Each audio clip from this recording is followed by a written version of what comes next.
د امر بالمعروف نهي عن المنکر او شکایتونو اوریدلو وزارت مسؤلینو د اسلامي ارزښتونو د پالنې، میرمنو د حقوقو خوندیتوب، د قومي او ژبني دښمنیو د حل، ټولنیز عدالت د ټینګښت او د ټولنیز اخلاقي سمون لپاره د ټاکل شوی پالیسۍ پر اساس د ټولنیز سمون په موخه کړنې ترسره کړې دي.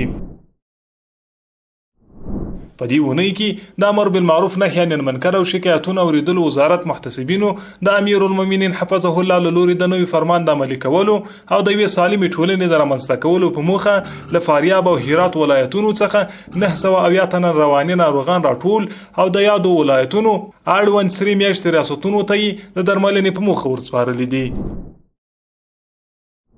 د امر بالمعروف نهي عن المنکر او شکایتونو اوریدلو وزارت محتسبینو په دې ونه کې د میرمنو د حقوقو اړوند 33 بیلابېلې قضیې حل کړې دي چې په دې قضیو کې نه د کورنۍ تاوتریخوالي، و د میراث، 6 د غیر شرعي نکاحګانو، 6 د ولور، 2 د نفقې ورکړې او پاتې 3 د طلاق قضیې حل شوې دي.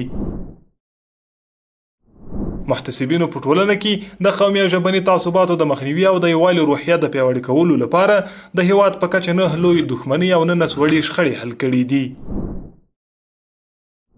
د امر بالمعروف نهي عن المنکر او شکایتونو اوریدلو وزارت محتسبینو په ټولنه کې د ناوړه دودونو د مخنیوي، ټولنیز عدالت د تامین او د خرافاتو د مخنیوي په موخه 15 تنه کورګر نیولي او د شرعي پریکړې په موخه یې عدلي او قضایي ارګانونو ته ورپېژندلي دي. د غرض محتسبینو په بازارونو کې د سود، احتکار، ترازو کې د کموالي، د تاریخ تیر او بې کیفیته موادو د خرڅلاو د مخنیوي په موخه له سوداګرو او هټیوالو سره 15 اصلاحي ناستې کړې دي. د امر بالمعروف نهي عن المنکر او شکایتونو اوریدلو وزارت محترم مقام